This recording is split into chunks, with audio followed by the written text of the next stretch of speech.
رہنا نہیں چاہوں گی، مگر ملازمہ بن کر نہیں رہوں گی۔ سعدی ہی قاتل ہے امان کا، اور یہ پروف ہو چکا ہے، اس لیے فرض کرنے یا وعدہ کرنے کی کوئی گنجائش نہیں رہتی۔ اساور پہاڑ سے پتھر اور چٹان سے نوکیلے لہجے میں بولا تھا۔ تم بس یہ سن لو اساور، میں اب تم سے محبت نہیں کرتی۔ اساور کے اندر کچھ ٹوٹا تھا، اس سے زیادہ وہ سامنے کھڑی اس لڑکی کو توڑ چکا تھا۔ پر میں تم سے نفرت نہیں کرتی، بھی نہیں کرتی۔ نہ تم میری محبت ہو اور نہ نفرت، ان دونوں کے بیچ لٹکے ہوئے ہو۔ تمہیں پتہ ہے یہ جو بیچ میں اٹکا ہوتا ہے زندگی کا عذاب ہوتا ہے۔ دانین نے تہ لگائے کپڑے اٹھائے تھے اور مالی کی طرف رکھنے چلی گئی تھی جو واش روم کے ساتھ تھی۔ اساور کے اندر بدلے کی آگ پل بھر کو ٹھنڈی ہوئی تھی۔ وہ سوچ رہا تھا اگر مگر کو، اور آخر وہی پہنچتا کہ سعدی قاتل ہے۔ بدلے کی آگ عقل کو مفلوج کر دیتی ہے۔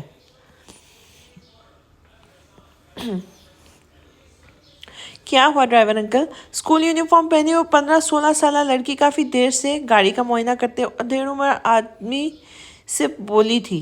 بٹیا گاڑی خراب ہو گئی ہے، ورکشاپ لے کے جانا پڑے گا۔ اوف، ایک تو گرمی اوپر سے گاڑی خراب، اب کیا ہوگا؟ وہ خود کلامی کے سے انداز میں بولی تھی۔ سڑک پر بہت سی گاڑیاں آ جا رہی تھی، گاڑیوں کے ہارن اور شور کانوں کے پردے پھٹا رہا تھا۔ یہ لاہور کی گنجان آباد سڑک تھی۔ وہ شیشے سے باہر جھانکتی آتی جاتی گاڑیوں کو دیکھنے لگی تھی کہ کوئی شاید خراب گاڑی دیکھ کر مدد کو پہنچے، مگر انسانیت کے لیے لوگوں کے پاس فراغت کہاں۔ تبھی اسے تھوڑے دور سے ایک موٹر سائیکل آتی ہوئی دکھائی دی تھی۔ موٹر سائیکل سوار کو جانا پہچانا لگ رہا تھا، مگر دور ہونے کی وجہ سے اسے صحیح سے دیکھ نہیں پا رہی تھی۔ موٹر سائیکل گاڑی کے پاس پہنچا تو موٹر سائیکل سوار نے شیشے میں جھانکتی لڑکی کو دیکھا تھا۔ وہ بہت غور سے اسے ہی دیکھ رہی تھی، شاید پہچاننے کی کوشش کر رہی تھی۔ اس کی ادا پر وہ مسکرایا تھا۔ وہ اسے نہیں پہچانتی تھی، مگر وہ اسے کروڑوں کے مجمع میں پہچانتا تھا۔ بائک سائڈ پر کھڑی کرتا وہ گاڑی کی طرف بڑھا تھا۔ لڑکی کے چہرے پر ابھی تک اجنبیت کے تاثرات تھے۔ کیا ہو گیا چچا؟ گاڑی کو انجن چیک کرتے ڈرائیور نے سر اٹھا کے اسے دیکھا تھا۔ سعدی بیٹا آپ؟ وہ گاڑی کا انجن مسئلہ کر رہا ہے۔ او سعدی بھائی آپ؟ ڈرائیور نے نام لیا تو وہ جو اتنی دیر سے اسے تختی سے پہچاننے کی کوشش کر رہی تھی فوراً بولی، پہچان لیا چٹکی؟ سعدی نے اس کے شیشے سے باہر نکلے سر پر ہلکی سی چپت لگائی تھی۔ آپ کون سا آتے ہیں جو میں پہچان جاؤں؟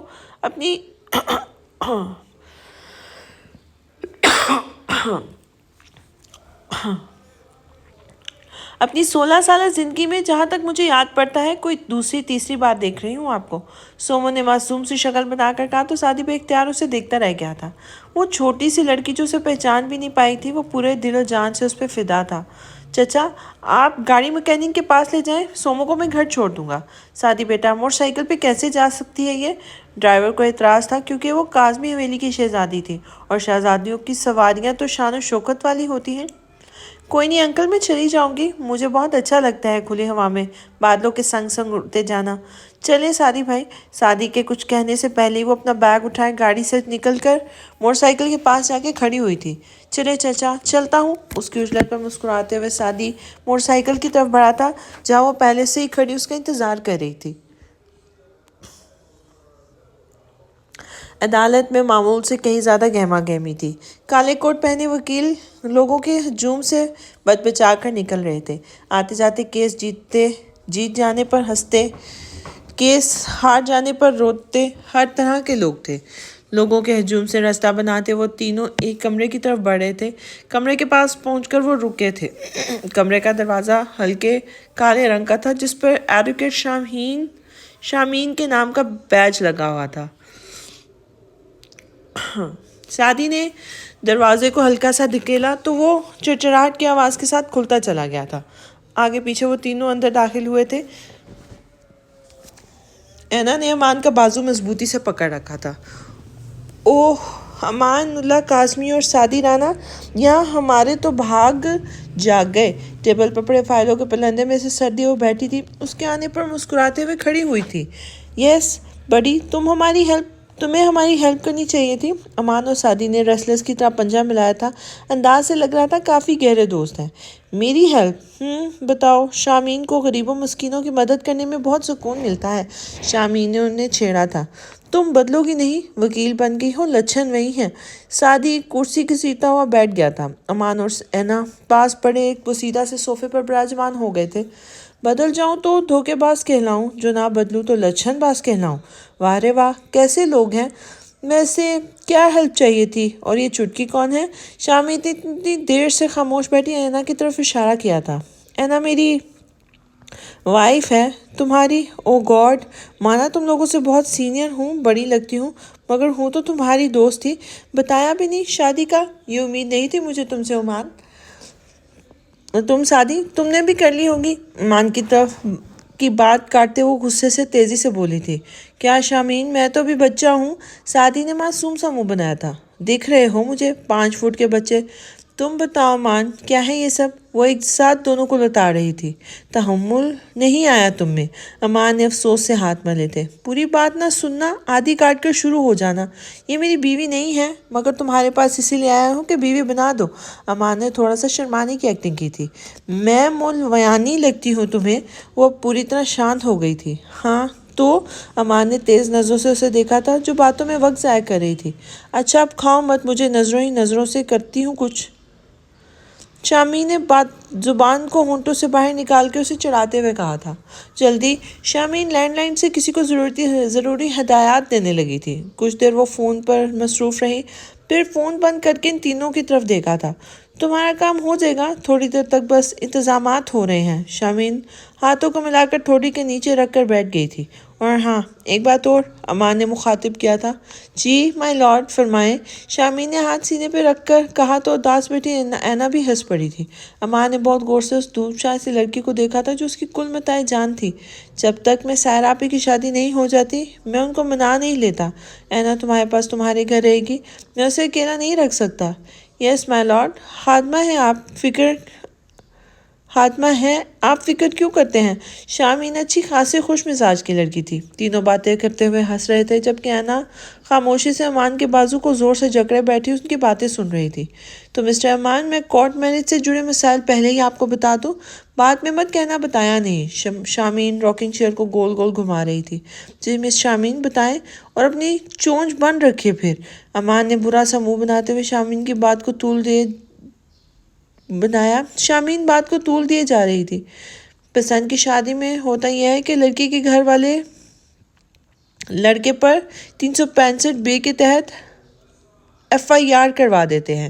اس صورتحال میں لڑکے کو چاہیے کہ فوراً لڑکی کا 165 کا بیان مجسٹریٹ کے سامنے کروا دے، جس میں لڑکا لڑکی لڑکے کے حق میں بیان دے، اور اس کے ساتھ ہی لڑکی کو چاہیے کہ ضمانت قبل از گرفتاری کروا لے اور ہائی کورٹ میں کراشمنٹ آف FIR کے لیے رجوع کرے۔ شامین بے پرواہ سی بیٹھی اسے تفصیلات سے آگاہ کر رہی تھی۔